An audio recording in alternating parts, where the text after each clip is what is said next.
오늘 하나님께서 우리에게 주시는 말씀은 출애굽기 35장 1절에서 19절 말씀입니다. 출애굽기 35장 1절에서 19절 말씀으로 제 성경으로는 구약 성경 136페이지 정도에 있습니다. 제가 한 절, 여러분이 한 절, 마지막 19절은 함께 읽도록 하겠습니다. 모세가 이스라엘 자손의 온 회중을 모으고 그들에게 이르되 여호와께서 너희에게 명령하사 행하게 하신 말씀이 이러하니라.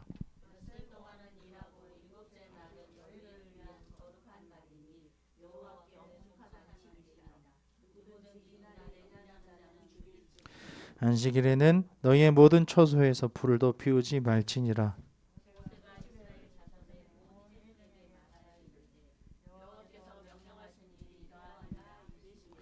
너희의 소유 중에서 너희는 여호와께 드릴 것을 택하되 마음에 원하는 자는 누구든지 그것을 가져다가 여호와께 드릴지니 곧 금과 은과 놋과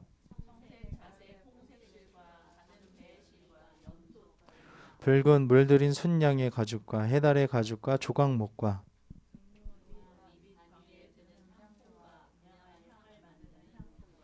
호마노며 에봇과 흉패에 물릴 보석이니라.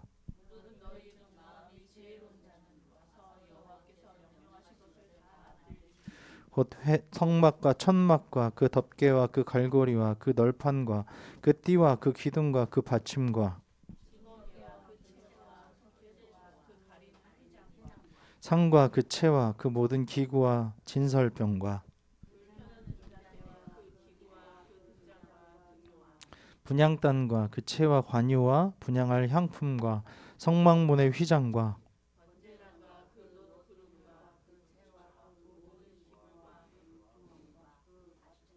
뜰의 포장과 그 기둥과 그 받침과 뜰 문의 휘장과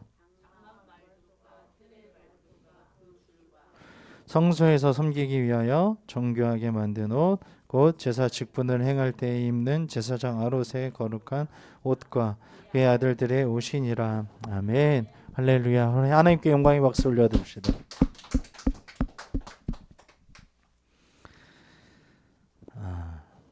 성실이라는 단어가 있습니다. 정직과 성실이라는 단어가 성경에서 많이 나오고 하나님께서 굉장히 중요하게 생각하죠. 정직과 성실을 우리에게 요구하십니다. 하나님께서는 바르게 사는 것, 하나님 앞에서 바른 것, 그리고 그 바른 상태에서 성실하게 그 삶을 영위하는 것.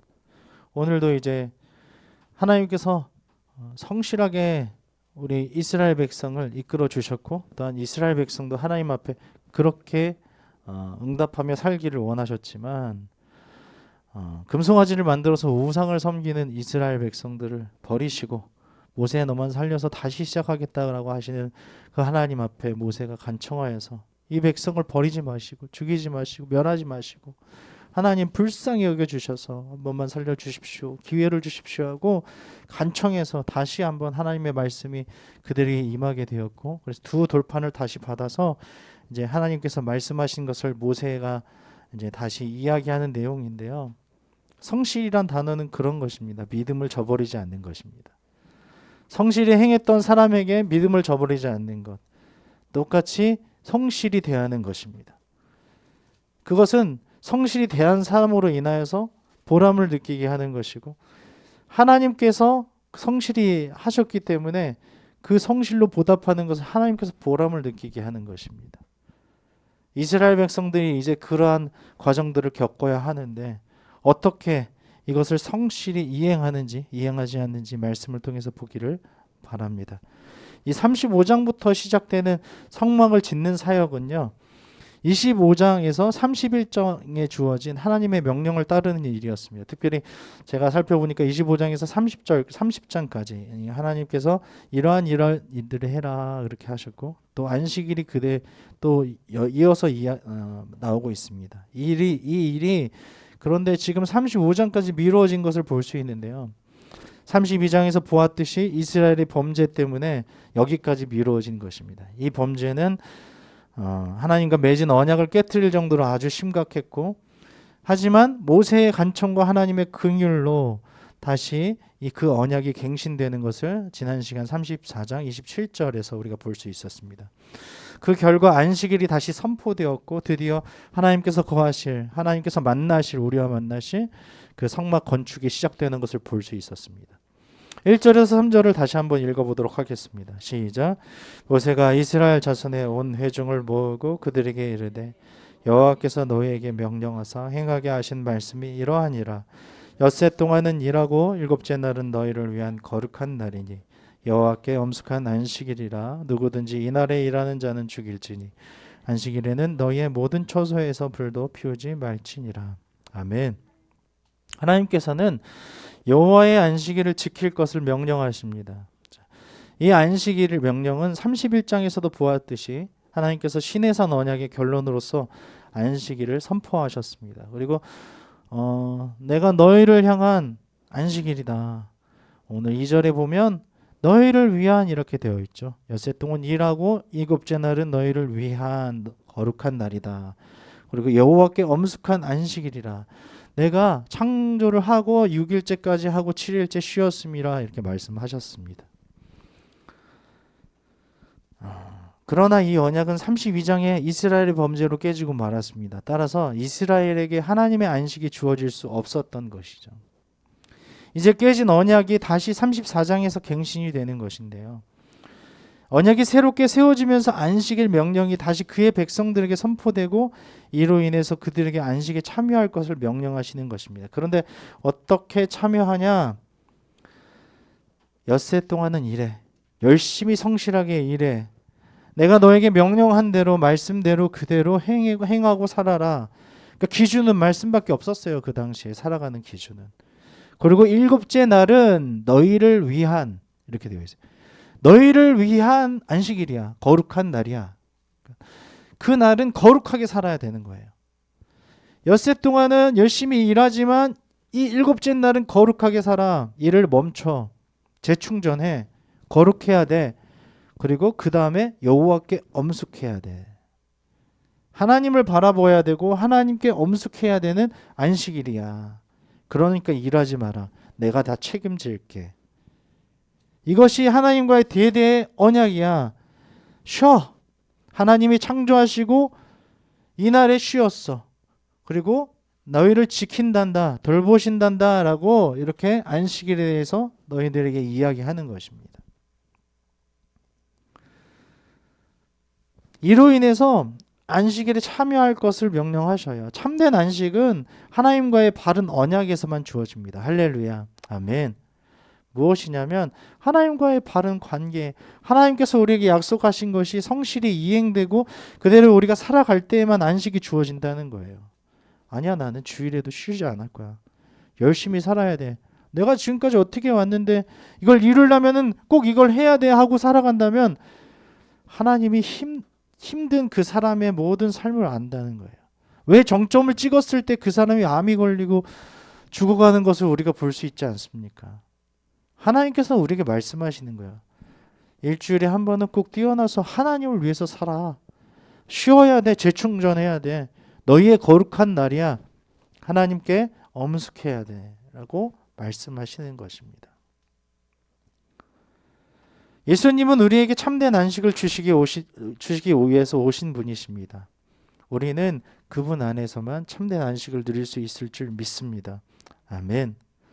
또 2, 3절을 다시 보시면 하나님께서는 일곱째 날 일하지 말 것을 명령하시는데요. 어떻게까지 얘기하십니까? 이 당시에 누구든지 이날에 일하는 자는 2절에 보니까 죽일지니 이렇게 되어 있어요. 고대 시대에서 일하는 것은요, 불 피우는 것을 포함했습니다. 그래서 3절에 보면 너희의 모든 처소에서 불도 피우지 말지니라 이렇게 말씀하시는데 정글의 법칙처럼 그 당시에는 불을 피웠어요.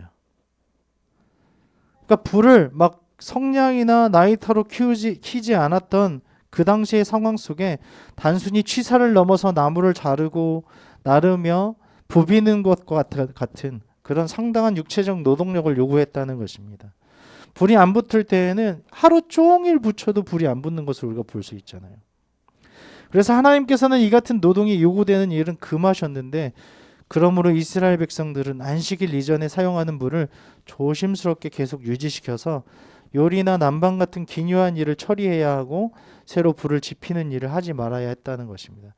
그 당시 이 불까지도 피우지 못하게 하시는 하나님의 마음을 우리가 느낄 수 있는 것입니다.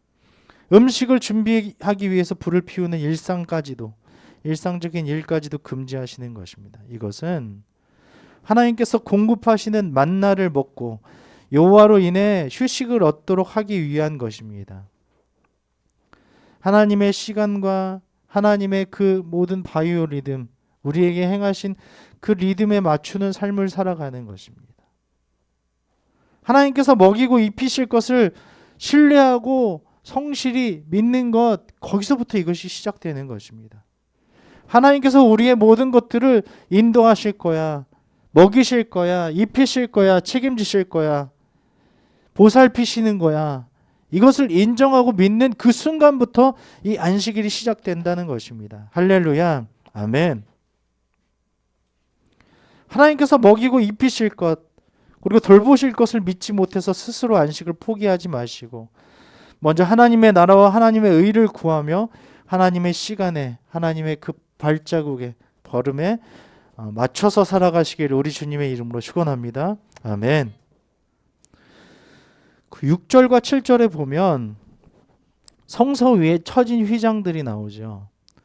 우리가 25장부터 30장에 이르러서 보는 그런 내용들이 그대로 나와 있어요. 근데 성서 위에 처진 휘장이 몇 겹으로 되어 있냐면 4겹으로 되어 있습니다.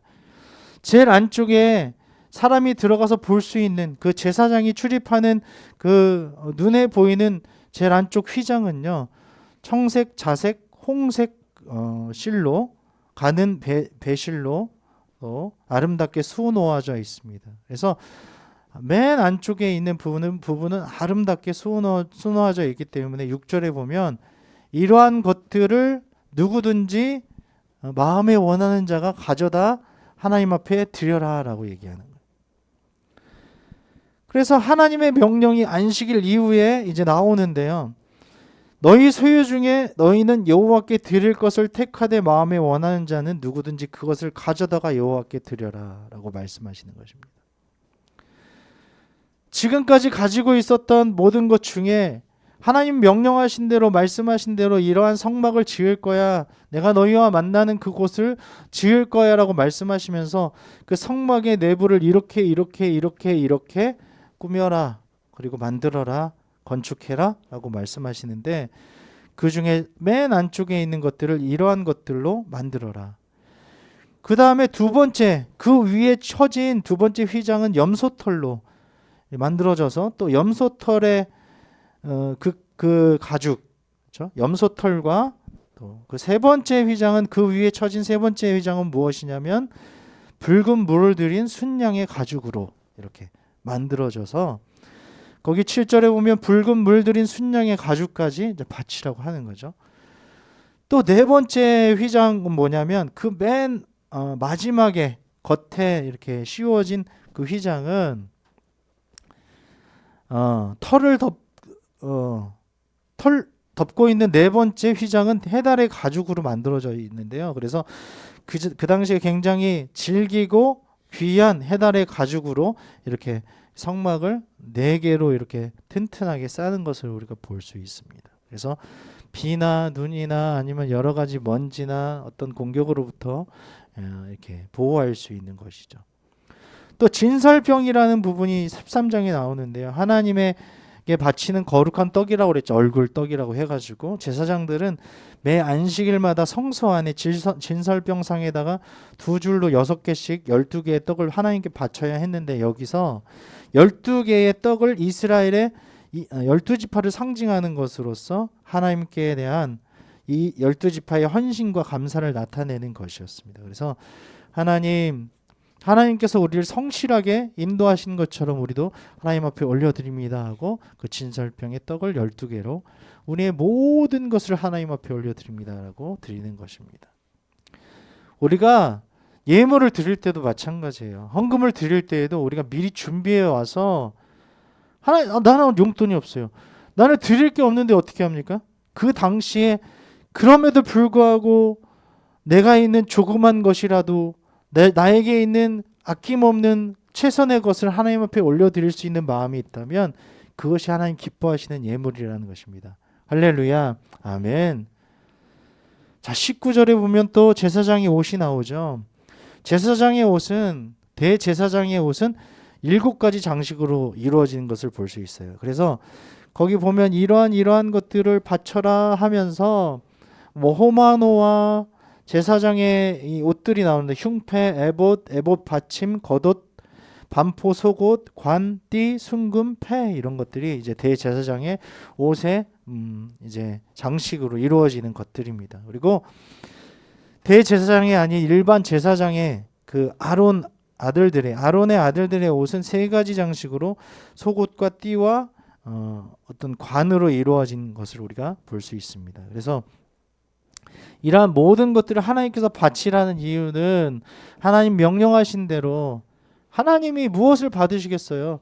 하나님 부족하신 분이십니까? 이 천지를 창조하신 분이 무엇이 없으시겠습니까? 하지만 하나님의 방법대로 하나님이 원하시는 대로 합당한 어떠한 것들을 만들고 하나님의 시간에 하나님의 영광을 위해서 드려지는 것이 중요하다는 것입니다. 그것을 위해서 자원하는 마음으로 이렇게 헌물을 드려라, 자발적으로. 또 그리고 중요한 것이 하나 있었죠. 그것이 무엇입니까? 지혜로운 자는, 이렇게 10절 한번 읽어볼까요? 시작. 무릇 너희 중 마음이 지혜로운 자는 와서 여호와께서 명령하신 것을 다 만들지니, 그러니까 여기에서 만드는 사람들도 다 하나님께서 정해 주셨지 않습니까? 이거 기억하십니까? 지혜로운 사람. 그렇죠? 하나님의 영이 감동되어 그들에게 지혜로운 마음을 주시고 지식을 주시고 그러한 어떤 마음으로 이 모든 것들을 만들어야 되는 사람이라고 그랬죠. 우리도 그러한 사람이 되기로 작정하지 않았습니까? 너희 중 마음이 지혜로운 자, 하나님의 마음으로 바뀌어지는 사람이에요. 지식을 활용하는 사람, 지혜. 그렇죠? 모든 어떤 지금까지의 어떤 경험이 풍부하여서 하나님께서 어떤 것을 원하는지를 알고 있는 사람이에요. 이것을 어떻게 만들어야 정말 효율적이면서도 하나님이 기뻐하시고 합한지, 하나님의 마음에 합한지를 알고 있는 사람들, 손재주가 좋은 사람들일 수도 있겠죠. 그런 사람들이 와서 하나님께서 명령하신 것을 다 만드는 것입니다.